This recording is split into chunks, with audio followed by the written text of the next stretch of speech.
नमस्कार साथियों। भाग 1 में हम लोगों ने पढ़ा था शब्द के भेद। तो वहाँ 2 शब्द के भेद पढ़े थे आपने।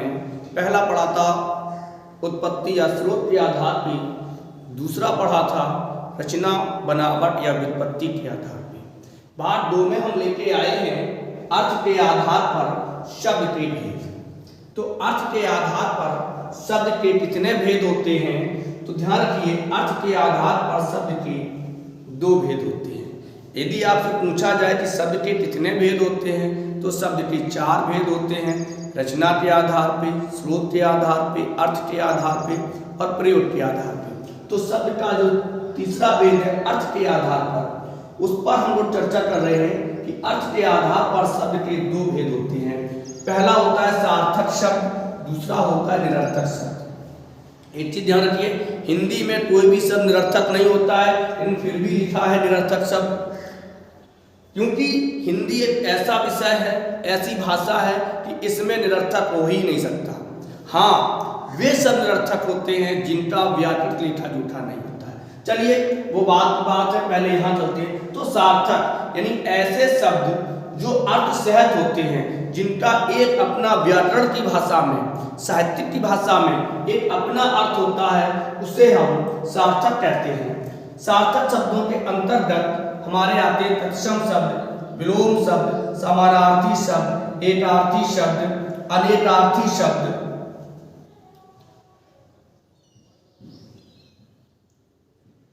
अनेकार्थी शब्द, श्रुति शब्द, भिन्नार्थक शब्द और वाक्यांश। यदि कभी प्रश्न आ जाए कि सार्थक शब्दों के कितने भेद हैं, तो भैया सभी सार्थक शब्द हैं। इनकी संख्या निश्चित नहीं है कि हम 4 लिख दें, हम 2 लिख दें, हम 3 लिख दें। नहीं, यहाँ पे सार्थक शब्द हमारे जितने भी तत्सम शब्द होते हैं वो सभी सार्थक शब्द होते हैं। सार्थक का मतलब होता है जो अपना अर्थ भी। तत्सम शब्द आप लोग उत्पत्ति के आधार पर तत्सम को पढ़ते आए थे। वे शब्द जो संस्कृत से हिंदी में या संस्कृत के समान हिंदी में बोले जाते हैं, उन्हें तत्सम शब्द कहते हैं। फिर आता है विलोम शब्द। विलोम का मतलब होता है विपरीत या उल्टा। ऐसे शब्द जो विपरीत अर्थ देते हैं, जैसे हमने कहा आगे, आपने कहा पीछे, मैंने कहा ऊपर, आपने कहा नीचे, हमने कहा ठंडा, आपने कहा गर्म। तो ये विलोम शब्द होते हैं। फिर आता है समानार्थी शब्द। ऐसे शब्द जो समान अर्थ देते हैं, उन्हें हम समानार्थी कहते हैं। इन्हें हम पर्यायवाची शब्द भी कहते हैं।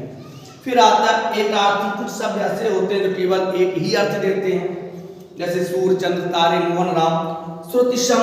कुछ शब्द ऐसे होते हैं जो सुनने में एक समान होते हैं, लेकिन उनके अर्थ अलग अलग होते हैं, इसलिए इसे हम श्रुतिशम भिन्नार्थक शब्द कहते हैं। वाक्यांश, ये भी हमारा सार्थक शब्द। अनेक शब्दों के स्थान पर जो एक शब्द होता है उसे हम वाक्यांश कहते हैं, और ये भी हमारा सार्थक शब्द ही है।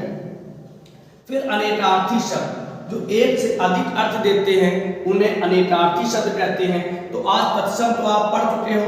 आज हम चर्चा करेंगे विलोम शब्दों पर कि विलोम शब्द किसे कहते हैं, विलोम क्या है। चलो चर्चा विलोम की होती है।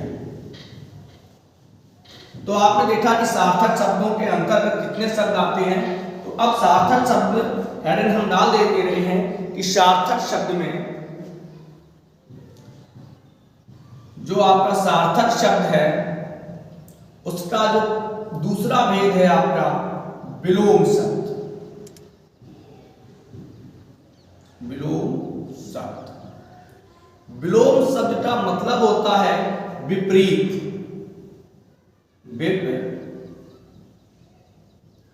विपरीत या उल्टा। देखिए, विपरीत या उल्टा, ये विलोम शब्द। अब विलोम शब्द होते कैसे हैं, जैसे ठंडा, गर्म, रात, दिन, अच्छा, बुरा। तो अब विलोम शब्द कैसे बनते हैं, तो इसकी चर्चा करते हैं। विलोम शब्द 3 प्रकार से बनते हैं। कितने प्रकार से भैया बनेंगे? 3 प्रकार से विलोम शब्द बनेंगे। सबसे पहले तो स्वतंत्र विलोम, स्वतंत्र विलोम शब्द। दूसरा होता है उपसर्ग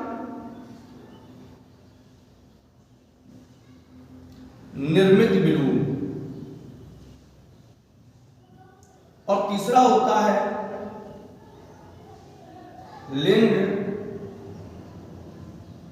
परिवर्तन विलोम। कितने? एक तो स्वतंत्र विलोम होता है, दूसरा उपसर्ग निर्मित विलोम होता है और तीसरा लिंग परिवर्तन विलोम होता है। तो सबसे पहले हम लोग बात करते हैं स्वतंत्र विलोम की, उपसर्ग निर्मित विलोम की और लिंग परिवर्तन विलोम की। स्वतंत्र विलोम वे शब्द होते हैं जिनमें ना तो प्रत्यय लगता है ना तो उपसर्ग लगता है, जैसे ठंडा गर्म, आकाश पाताल, अग्नि जल, जल थल। देख लेते हैं कुछ विलोम पूछे जाते हैं जो बड़े कंफ्यूज करते हैं। जैसे उन्होंने पूछ दिया अग्नि का विलोम क्या है, तो अग्नि का विलोम जल होगा। अग्नि का विलोम क्या होगा? जल होगा। ये सब स्वतंत्र विलोम के अंतर्गत आते हैं। स्वतंत्र विलोम शब्द, स्वतंत्र विलोम शब्द पहला है तो अग्नि का विलोम। अग्नि का विलोम देखिए भैया क्या होगा? जल होगा। लेकिन यदि पूछा जाए जल का विलोम तो अग्नि नहीं होगा, तो आपका थल होगा। इसी प्रकार आकाश का विलोम, आकाश का विलोम पाताल होगा। और पृथ्वी का विलोम तो भैया आकाश हो जाएगा। तो तमाम ऐसे विलोम हैं कि अग्नि का विलोम जल, जल का विलोम थल, आकाश का विलोम पाताल और पृथ्वी का विलोम आकाश। तो ये हमारे सब स्वतंत्र विलोम, ठंडा का गर्म, उष्ण का ठंडा है या शीत, उष्ण का शीत। तो ऐसे सब, अच्छा का बुरा, ये हमारे स्वतंत्र विलोम कहे जाते हैं। कैसे विलोम कहे जाएंगे? स्वतंत्र विलोम शब्द, इनमें ये स्वतंत्र रहते हैं। अगला आता है उपसर्ग निर्मित विलोम। उपसर्ग निर्मित विलोम। अब देखते हैं उपसर्ग निर्मित विलोम किसे कहते हैं हम।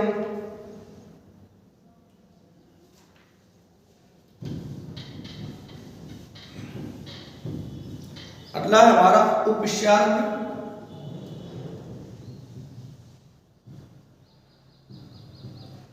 निर्मित विलोम शब्द। ये दो प्रकार के होते हैं भैया। एक होता है उपसर्ग योड विलोम और दूसरा होता है आपका नंबर 2 होता है उपसर्ग परिवर्तन विलोम। दो हो गए, एक उपसर्ग निर्मित विलोम, दूसरा उपसर्ग परिवर्तन विलोम। तो अब सबसे पहले उपसर्ग योग किसे कहते हैं, उपसर्ग परिवर्तन किसे कहते हैं। तो बात उपसर्ग वे शब्द या शब्दांश जो किसी शब्द के पहले जुड़कर उसके अर्थ में परिवर्तन कर देते हैं, उन्हें उपसर्ग कहते हैं। यह भी विलोम है। जैसे शब्द है चल, अब हमें इसका विलोम करना है तो हमने अ उपसर्ग लगा दिया, अचल। जन, हमने अ उपसर्ग लगा दिया, अजन। दर, हमने नी उपसर्ग लगा दिया, निडर। चर, हमने आ उपसर्ग कर दिया, अचल। इसी प्रकार तो ये उपसर्ग योर विलोम है। यदि हमें किसी का विलोम नहीं आता है और हम उसमें उपसर्ग जोड़ दें तो वो उसका विलोम बन जाता है। जैसे जन, अजन, चर, अचर, डर, निडर है। तो ये देश विदेश, देखिए देश हमने बी उपसर्ग लगा दिया, शब्द हो गया विदेश। तो इसे हम उपसर्ग योर विलोम कहते हैं। अब आता है उपसर्ग परिवर्तन विलोम। इसको भी देख लेते हैं। उपसर्ग परिवर्तन विलोम किसे कहते हैं कि वे शब्द, अब हमें यहां मूल शब्द को छेड़ना नहीं है। जैसे शब्द है स्वदेश, अब देखिए स्वा का जो विलोम होगा वो पर होगा, लेकिन देश में हमें कोई छेड़ाछाड़ी नहीं होगी। तो स्वदेश का विलोम परदेश, यानी मूल शब्द अपना आप बना रहेगा और हमें केवल उपसर्ग का विलोम रखना होगा। जैसे और देख लेते हैं, शब्द है कूल, कूल। अब इसमें यदि आप प्रति उपसर्ग लगा दोगे तो प्रतिकूल। अब इसी प्रतिकूल में हम इसी कूल में हम अनुपसर्ग लगा दें, शब्द हो जाएगा अनुकूल। तो प्रति का विलोम अनु है। जैसे स्वदेश, परदेश, कूल, अनुकूल, तो इन्हें हम उपसर्ग परिवर्तन विलोम कहते हैं। आगे की ओर बढ़ते हैं, लिंग परिवर्तन विलोम। कौन सा भैया? लिंग परिवर्तन विलोम। कुछ विलोम शब्द ऐसे होते हैं, लिंग परिवर्तन विलोम। तो लिंग परिवर्तन विलोम में क्या करेंगे हम कि इसमें अगर पुल्लिंग पूछा गया तो स्त्रीलिंग कर देंगे, स्त्रीलिंग पूछा गया तो पुल्लिंग कर देंगे। जैसे लिंग का मतलब होता है कि जहां हमें किसी संज्ञा की जात का पता चलता हो, जहां हमें किसी कर्ता की जात का पता चलता हो। जैसे हमने कहा स्त्री, और इसका जो विलोम होगा वो पुरुष होगा, ये लिंग परिवर्तन है। लड़का, विलोम होगा लड़की। भाई, विलोम होगा बहन। शेर, विलोम होगा शेरनी। इस तरीके से लिंग परिवर्तन विलोम। अब कुछ विलोम ऐसे होते हैं लिंग परिवर्तन में जिनके विलोम हमें बनाना पड़ता है। जैसे कोयल, अब कोयली नहीं हुई है ना, कोयला हुई है, कोयल, तो नर कोयल और मादा कोयल। भालू, नर भालू, मादा भालू। लेकिन गीदड़, गीदड़नी हो जाएगी। चिड़िया, चिड़िया, नर चिड़िया, मादा चिड़िया, लेकिन चिड़ी का चिड़ा हो जाएगा।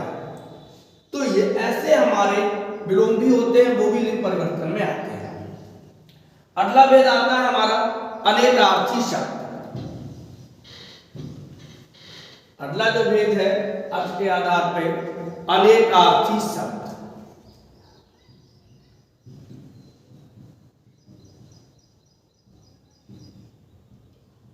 अनेकार्थी शब्द किसे कहते हैं? ये भी सार्थक शब्दों का एक भेद है और बहुत महत्वपूर्ण है कि जो अनेक, अनेक धन अर्थी, आपकी दी संधि है, अता सवर्णे दीर्घ आ और आ मिलके बड़ा आ हो गया।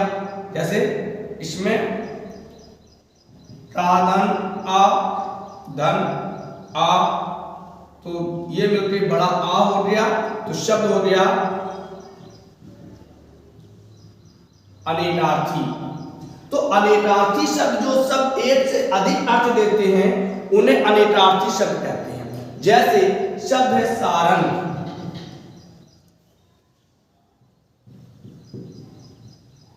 शब्द सारंग। अब सारंग के बहुत अर्थ होते हैं बिहार। एक दो है सारंग ले सारंग चली कर सारंग की ओट, सारंग ही नो जान के कर गई सारंग चोट। तो सारंग का भैया क्या है? सारंग माने स्त्री, सारंग माने दीपक, सारंग माने चंद्र, सारंग माने हाथ, सारंग माने हवा। तो जो एक से अधिक शब्द आते हैं, यानी जिनका एक से अधिक अर्थ होता है, उन्हें हम अनेकार्थी कहते हैं। जैसे घनश्याम, घनश्याम माने बादल होता है, घनश्याम माने कृष्ण होता है, देवकी के पुत्र। अब शब्द आ गया कृष्ण, तो कृष्ण माने सर्प होता है और कृष्ण माने कन्हैया होता है, कान्हा जी। वासुदेव, वासुदेव, वसुदेव के पुत्र वासुदेव है। तो इस प्रकार से अनेकार्थी शब्द। जैसे और देख लेते हैं अंश,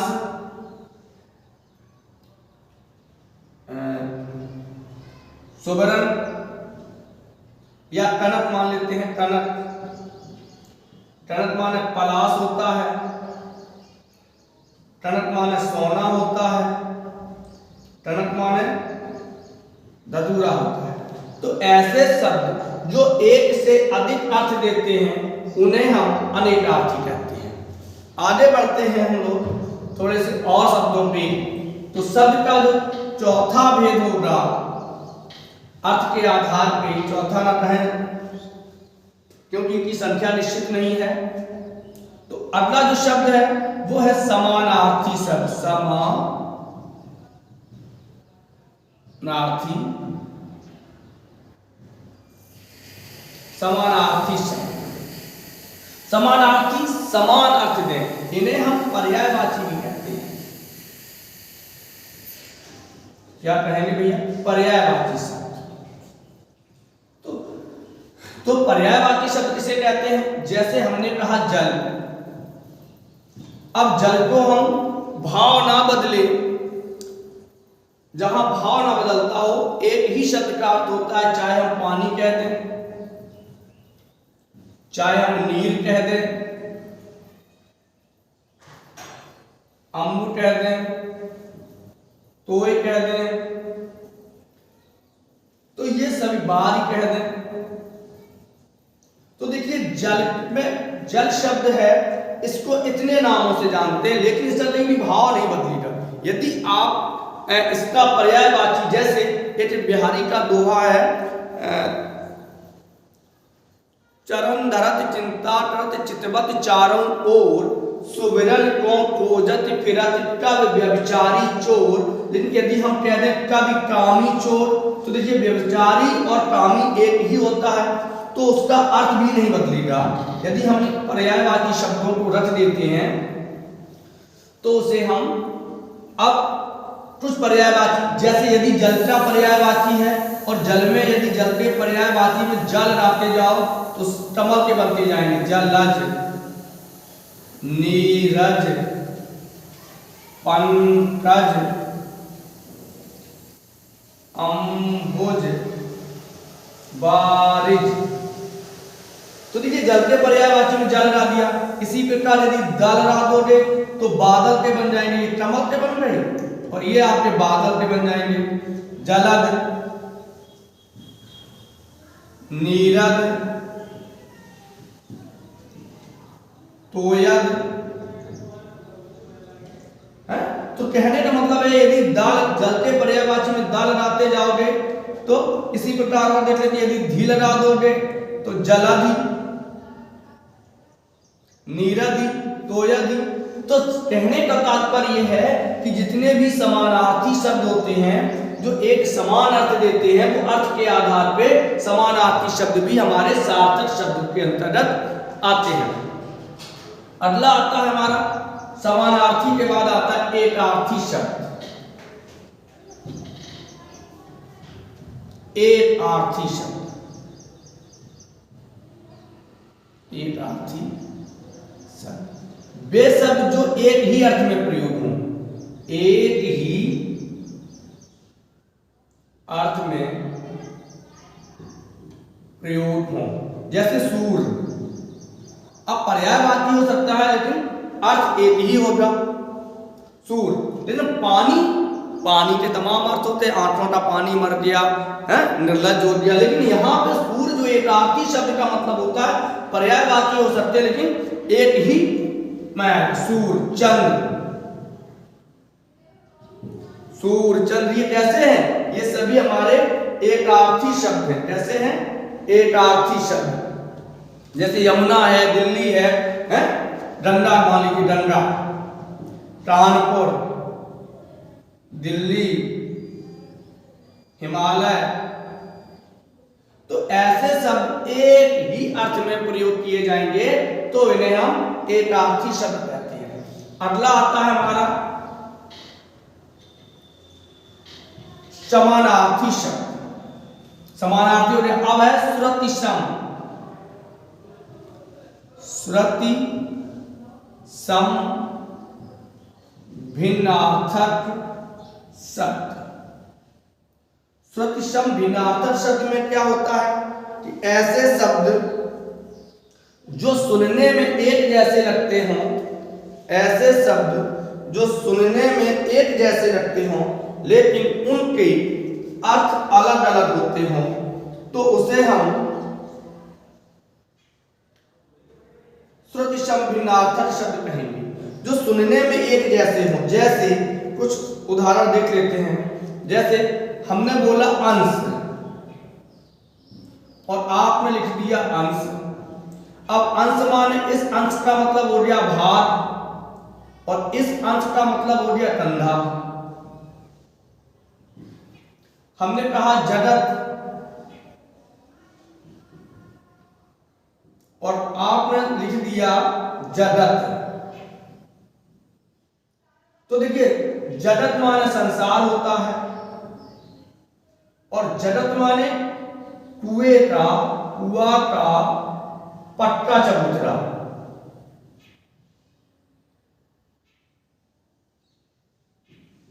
तो इन्हें हम कहेंगे श्रुति सम भिन्नार्थक शब्द, जो सुनने में एक जैसे होते हैं लेकिन उनके अर्थ अलग अलग होते हैं। जैसे अंत,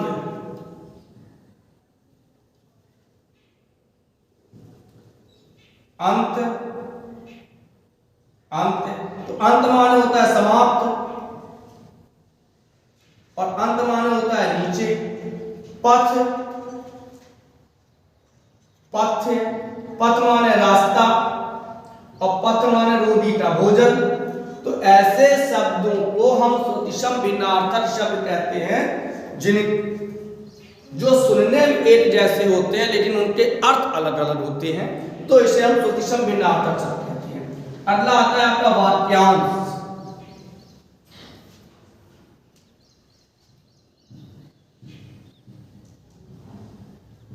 वाक्यांश ऐसे शब्द जो अनेक शब्दों के स्थान पर जब एक शब्द कहा जाता है तो वो भी सार्थक होता है। वो भी कैसा होता है? सार्थक होता है। जैसे हम आपसे कह दें, क्योंकि परीक्षा में कुछ भी पूछा जा सकता है, जैसे वह स्थान जहां सूर्य उदय होता है, हमने तो लिखा वह स्थान, वह स्थान जहां सूर्य उदय होता है या सूर्य उदय होने का स्थान। तो इतने की जगह हमने केवल एक शब्द लिख दिया, उदया, उदया चल, उदयाचल। तो अब देखिए ये सार्थक शब्द है, कैसा है, और इसमें निरर्थक होते नहीं। जैसे रोटी का भोजन, रोटी का भोजन क्या हो कहलाता है? पथ्य कहलाता है, पथ्य। रोटी का भोजन पथ्य। वह स्थान जहां सिक्के ढाले जाते हैं, टकसाल, हाथी हाँकने का हथियार, अंकुश, वह नायिका जो अपने प्रिय से मिलने जाती है, अभिसारिका। तो ऐसे शब्दों को हम वाक्यांश को भी सार्थक शब्दों के अंतर्गत लाते हैं। चलिए आगे बढ़ते हैं, निरर्थक शब्दों पे चलते हैं। चर्चा निरर्थक शब्दों की होगी कि अर्थ के आधार पर शब्द के दो भेद बताए थे। इसमें एक बताया था सार्थक, दूसरा बताया है निरर्थक शब्द।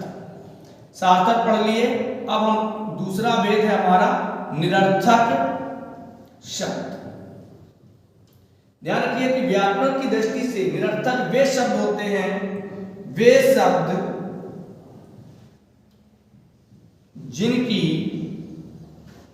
उत्पत्ति का पता ना चले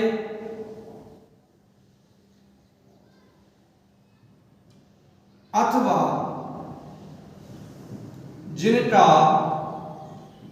व्याकरणिक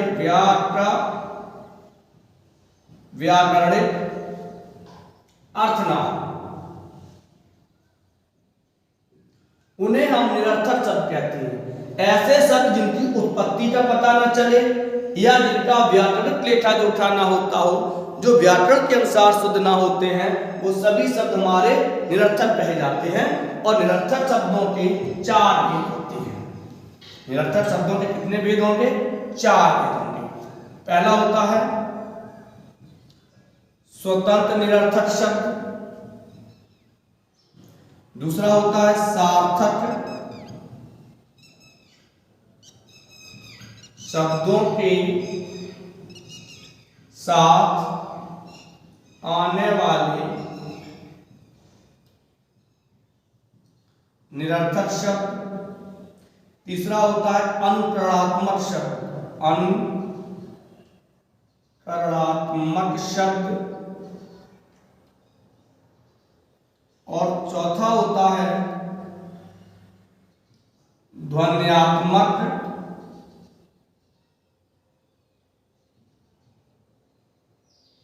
निरर्थक शब्द। अनुकरणात्मक निरर्थक शब्द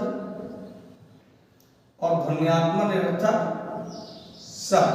तो चार हो गए। पहला स्वतंत्र सार्थक शब्दों के साथ आने वाले निरर्थक शब्द, अनुकरणात्मक निरर्थक शब्द और ध्वन्यात्मक निरर्थक शब्द। तो सबसे पहले बात करते हैं स्वतंत्र निरर्थक शब्द। ऐसे शब्द जो स्वतंत्र निरर्थक होते हैं, जैसे पेट है, लोटा है, गड़बड़ है, बरौचा है, ठराड़ू है, यहाँ मतलब तमाम। फिर आते हैं सार्थक शब्दों के साथ आने वाले निरर्थक शब्द। तो ऐसे शब्द जो हमेशा सार्थक, जैसे रोटी ओटी, चाय वाय, पानी आनी है, तो ये हमारे सार्थक। अनुकरणात्मक निरर्थक शब्द वे शब्द कहे जाते हैं जिनका हम अनुकरण करके बना लेते हैं।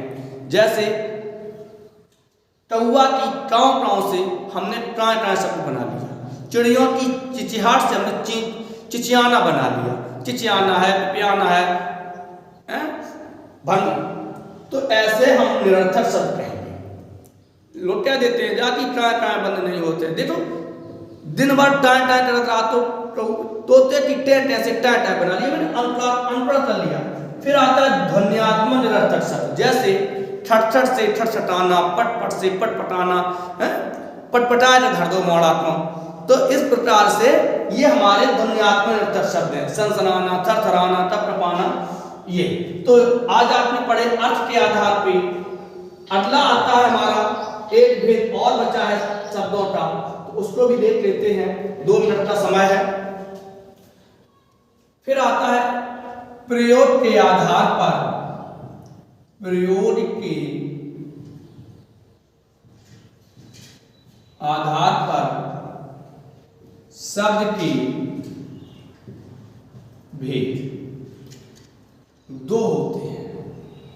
पहला होता है आपका विकारी शब्द और दूसरा होता है आपका अविकारी शब्द। तो 2 हो गए। पहला विकारी शब्द। विकार का मतलब होता है परिवर्तन, परिवर्तनशील शब्द। दूसरा होता है अपरिवर्तनशील शब्द, अपरिवर्तनशील।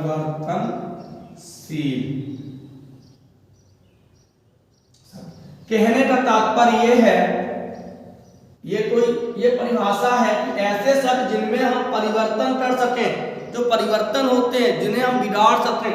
अब बिगाड़ने में किससे लिखा हुआ तो चलो बिगड़ दिया, लेकिन शब्द बिगड़ेगा कैसे? लिखा हुआ तो हम किसी से भी साफ कर सकते हैं, लेकिन परिभाषा जिन शब्दों में परिवर्तन हो जाए, यानी जो बिगड़ जाए। मतलब कहने का है जिन शब्दों पर लिंग, वचन, काल, कारक का प्रभाव पड़े, प्रभाव के अनुसार चले, या अनुसार प्रयोग हो, तो उसे हम विकारी शब्द कहते हैं। और विकारी शब्द के अंतर्गत आपके 4 प्रकार के शब्द आते हैं। सबसे पहले आपका संज्ञा आएगा, जैसे राम है, लड़का है, लड़का को लड़की कर दिया, लड़के कर दिया। एक वचन से बहुवचन में, स्त्रीलिंग से पुल्लिंग में। राम, रमा कर दिया। दूसरा है सर्वनाम, सर्वनाम, तो ये भी विकारी शब्द है। पहला है संज्ञा, जो शब्द संज्ञा के बदले बोले जाते हैं उन्हें सर्वनाम कहते हैं। जब संज्ञा परिवर्तनशील है तो सर्वनाम भी परिवर्तनशील विकारी शब्द होगा, तो विकारी शब्द सर्वनाम भी है। जैसे तुम, तुमने, यानी एक लिंग से पुल्लिंग, एक वचन से बहुवचन में। तू, तुम, तुमने, तुमसे, तुमको, तो ये इस प्रकार सर्वनाम। हम, हमने, हमारा। सर्वनाम के बाद आता है विशेषण। विशेषण कहते हैं जो संज्ञा की विशेषता बताए, जब संज्ञा की विशेषता बताएगा तो ये भी कैसा होगा, परिवर्तनशील होगा, नहीं विकारी शब्द होगा। जैसे मीठा मिठास हो जाएगा, कड़वा कड़वाहट हो जाएगा, यानी जिसको हम बदल सकें। तीसरा, चौथा आता है आपका क्रिया। क्रिया भी हमारा कैसा है, विकारी शब्द है। चलता है चलती है, पढ़ता है पढ़ती है, पढ़ते हैं, खेलता है खेलते हैं, खेलती है। तो ऐसे शब्दों को, ये व्याकरण के जो विकारी शब्द होते हैं 4 होते हैं, और कभी कभी पूछ दिया जाता है कि निम्न में कौन सा विकारी शब्द नहीं है। चलो इस पे बाद में चर्चा होगी। अब आता है अविकारी शब्द। अगला जो शब्द है हमारा वो है आपका प्रयोग के आधार पर दूसरा शब्द है अविकारी शब्द।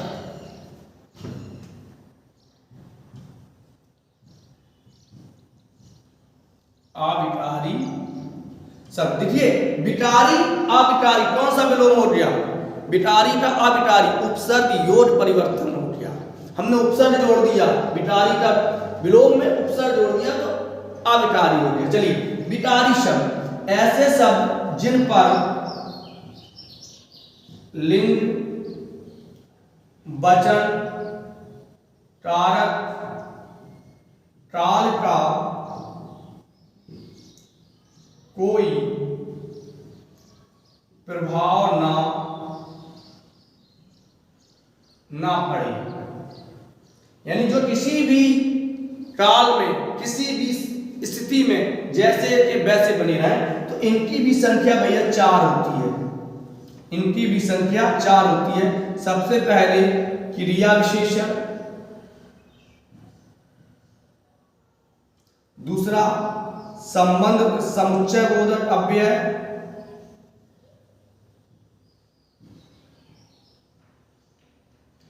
तीसरा विस्मय बोधक अव्यय,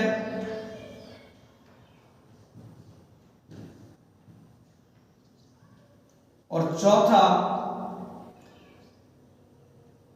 संबंध बोधक अव्यय है।